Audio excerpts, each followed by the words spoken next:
अच्छा बाबू, मैं गायक कलाकार राजेश कुमार बिंद आचार्य जी, ग्राम सभा भोरी सुरियावा भदोही के पावन पवित्र धरती से ए बाबू मौसम के गीत बा आप लोगन के बीच में एक सतफुली चौलर कजरी पेश बा बाबू, जौना में कि हारमोनियम पे हैं पप्पू बिंद जी और ढोलक पे हैं मंजीत कुमार कन्नौजिया जी, और इधर झांझ कोरस पे हैं समर बहादुर बिंद जी, और इधर झांझ कोरस पे हैं ब्रह्मदेव गौतम जी, और इधर झांझ कोरस पे हैं हमारे भोले शंकर बिंद जी, और इधर मजीरा पर हैं गोली राम शर्मा जी। आप लोगन के बीच में बाबू एक ठे सतफुली चौलर कजरी पेश बा बाबू, जो भी कोई अगर गलती हुई तो आपन छोटा भाई समझ के माफ कर दी हो। ए बाबू गीतिया है हो बाबू कि 2020 का संकट, बाबूजी 2020 का संकट कहां कहां कैसे कैसे आया बाबू, और कैसे कैसे फैला, कैसे कैसे परेशान हो गए लोग, लोगन के कमाई खाए बिना मुस्ताद हो गए बाबू। लेकिन चौलर कजरीम बा तैसा बजा के आओ बड़का भैया।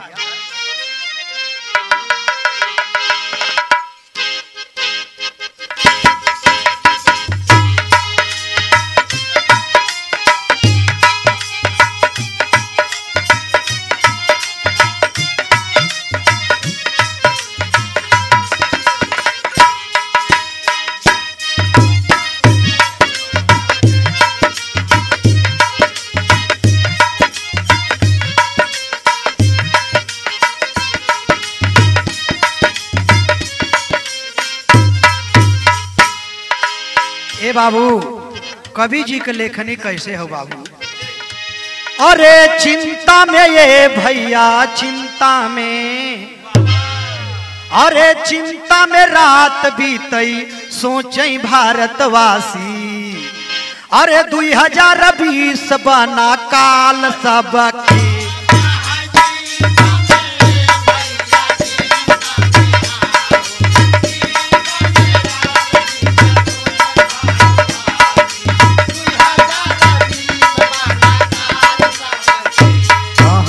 चिंता में ये रजऊ चिंता में, अरे चिंता में रात बीतई सोचई भारतवासी, अरे 2020 बना काल सबकी।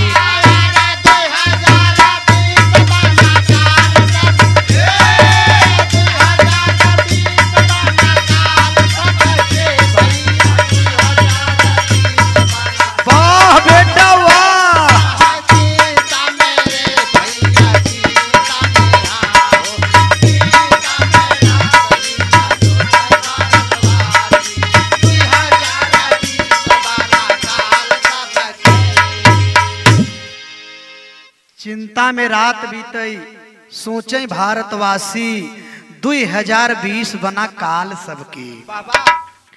ए बाबू चीन देश ने ऐसा कर दिया बाबू, उन्होंने सोचा कि ऐसा परमाणु बना दे कि लोग अगर विस्फोट करे तो छीकत खांसत पादत मर जाए। ए बाबू छीकत छीकत खांसते खांसते लोग मर जाएं, वही परमाणु बनाना चाहा बाबू, लेकिन पूरा नहीं हुआ। तब तक बाबू विस्फोट कर गया, लेकिन होता है क्या? अरे चीन देश ने किया गद्दारी, हराम कर दिया सोना, अरे चाल चला वह विफल हो गया, अरे फैल गया कोरोना, अरे चिताना पावई लतिए।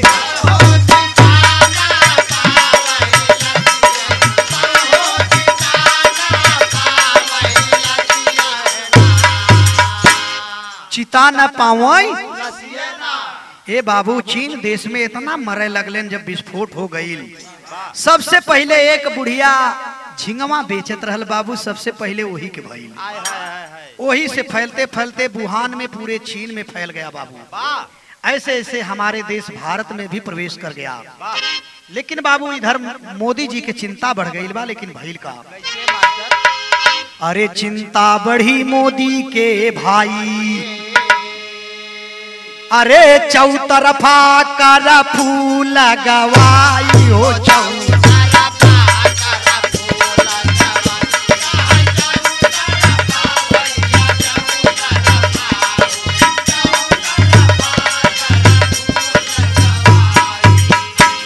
चैत में 22 मार्च दिखाई। अरे चौतरफा थालिया बजा। चैत में बाबू 22 मार्च को बाबू जनता कर्फ्यू कर दिए मोदी जी। और जनता कर्फ्यू कैले न और एकरे बाद फिर बाद में शाम के लोगन के थाली क्यों बजावत बा, क्यों हाथ का ताली बजावत बा, क्यों घंटी बजावत बा, क्यों घंटा बजावत बा कि वाइब्रेशन से कीटाणु भाग जाए। लेकिन ए बाबू अब इनमें चिंता ही बढ़ गई जब लॉकडाउन लगा देलन न केहू यहर आवत बा न वहर आवत बा। परदेसिहन के बड़ी परेशानी बढ़ गई जेके रोज कुआं खोदे पानी पिए के रहल। अरे चोट लगा ये पंचऊ चोट लगा। अरे चोट लगा मजूरन के छाई बा उदासी। अरे 2020 बना काल सबके।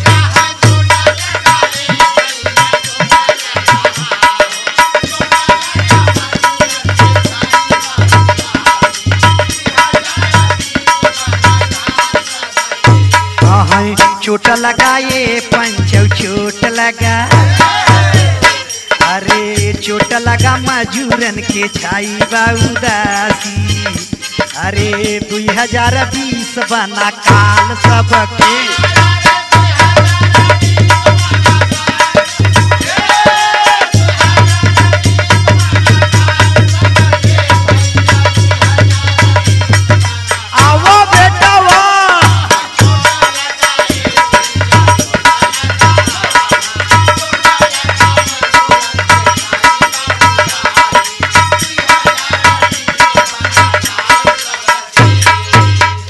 चोट लगा मजूरन के छाई बा उदासी और 2020 बना काल सबकी। ए बाबू 25 मार्च को मोदी जी लॉकडाउन कर देते हैं, लेकिन होता है क्या? अरे 25 मार्च के लॉकडाउन मोदी जी दिए लगाई। अरे प्रवासी इंतजार कर रहे। अरे लॉकडाउन कब हटे भाई? अरे पहले पहुंचिया घरवान।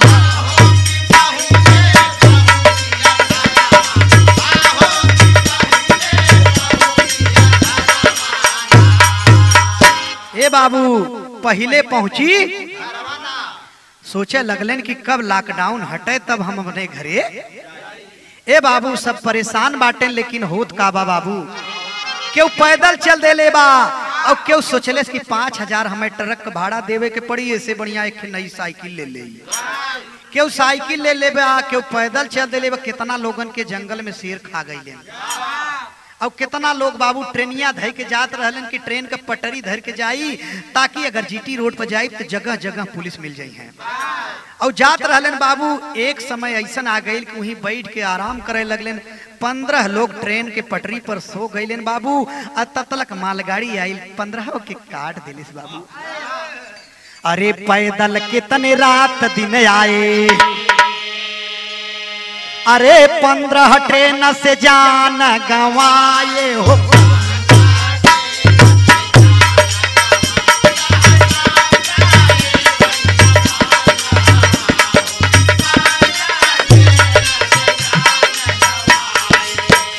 कहीं पटरिया पर क्यों रात बिताए। अरे पैसा घरवा से मंगा। ए बाबू पटरी पर क्यों रात बताए और पैसा घरवा से मंगवाए। बाबू केहू के पैसा ना बा, फोन कर देलन पापा पैसा हमारे खाते में डाल द, हम एटीएम से निकाल ले, हमें खाई के जुगाड़ भी ना हो। इतना परेशानी में बाटे न बाबू। लेकिन एक एकर कोरोना का लक्षण का रहल बाबू, कभी जी कैसे निकले होंगे जेके कोरोना पकड़े यह लक्षण रहल। लेकिन होत का बाबू जी, अरे पकड़ाई पंचऊ पकड़ाई। अरे पकड़ाई कोरोना आवे छींक सर्दी खांसी। अरे 2020 बना काल सबके।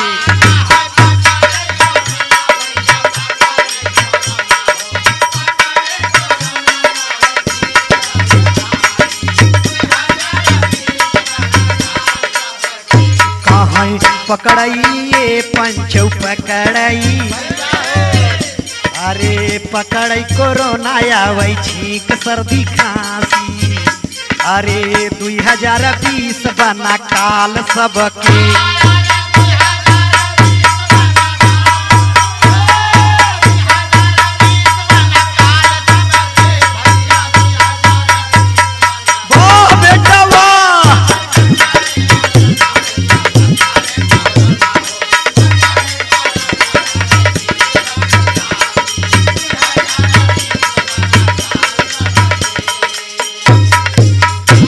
पकड़ई कोरोना आवे छींक सर्दी खांसी और 2020 बना काल सबकी। ए बाबू यहर कोरोना तो परेशान कैले बा, तब तक वही समैया में बॉर्डर पर चीन जो है हमारा जमीन हड़पने लगा बाबू।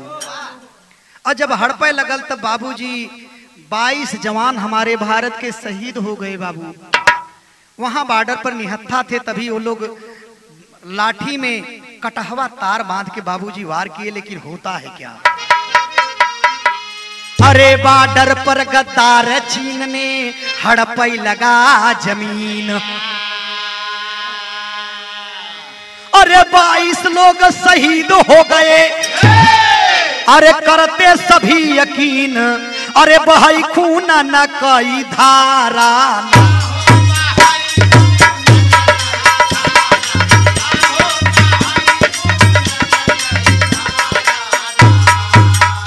बहाई खूनन का ए बाबूजी, वहां खूनन का धार बहे लागल बॉर्डर पे। और का भइल चौलर में बा मास्टर, अरे वीर पर दुश्मन करते वार, अरे बांधे लठकटीला तार हो बा।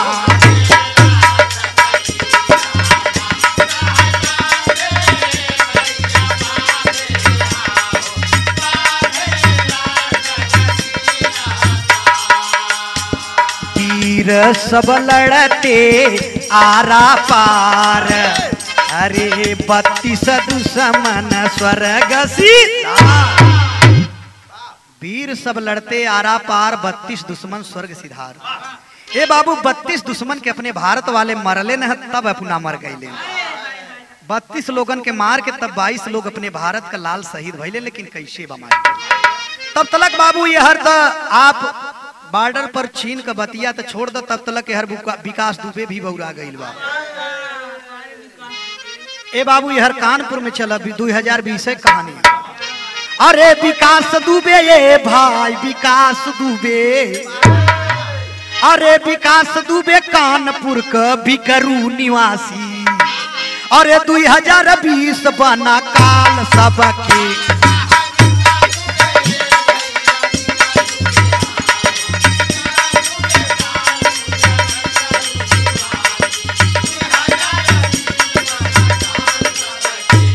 विकास दुबे ये लाल विकास दुबे, विकास दुबे कानपुर के विकास दुबे कानपुर के बिकरू निवासी, अरे 2020 बना काल सबके।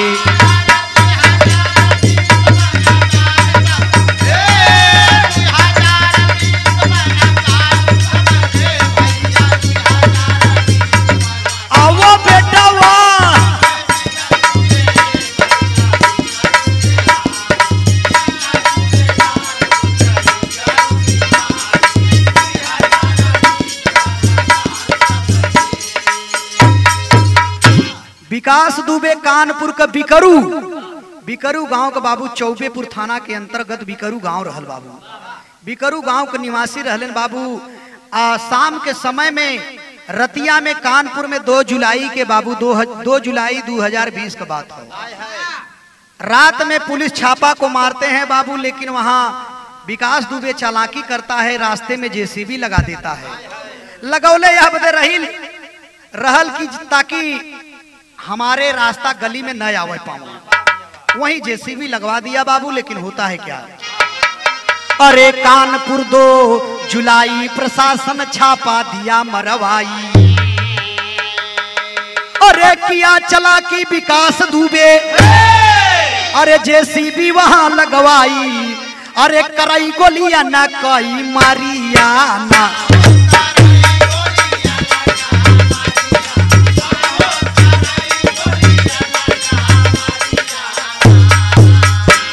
ए बाबू ऊपर छत पर से चढ़ करके वहां से विकास दुबे 40-45 बदमाश को और बुला लेता है बाबू। वहां से जैसे ही पुलिस जब वहां पहुंचते हैं बाबू, गाड़ी में से निकलते हैं, तभी लोग तड़ातड़ गोलियां चलाना चालू कर दिए बाबू। बड़ा बेरहमी से होकर कत्ल कैलन बाबू। 8 पुलिसकर्मी शहीद भइले, लेकिन भइल का मास्टर। अरे काल भ छापा मारब भाई, अरे किस्मत 8 मौत के पाई हो किस्मत।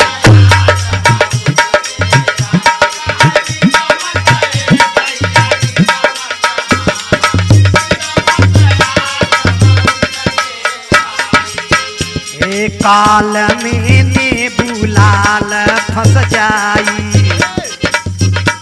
हर किया बिंद का नाम ऊंचाई। ए बाबू नेबूलाल बिंद है भेटी इलाहाबाद का रहे वाला रहल बाबू। नेबूलाल बिंद भी उसमें धराशायी हो गया बाबू, वह भी शहीद हो गया। ए बाबू कुछ दिन के बाद, तब तक 1 हफ्ता बीत गई। 1 हफ्ता के बाद विकास दुबे का पता लगल उज्जैन में महाकाल मंदिर में पकड़ाइल बाबू। वहां से लेके आवत रहलन, गाड़ी पलटी खा गई।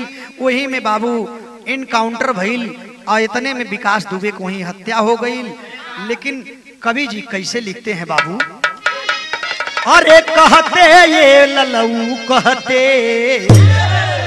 अरे कहते राजेश दुबे हुआ स्वर्गवासी, अरे 2020 बना काल सबके।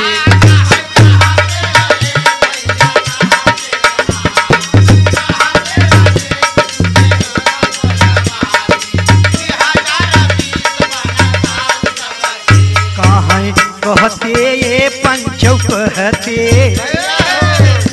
अरे कहते राजेश दुबे हुआ स्वर्गवासी, अरे 2020 बना काल सबके।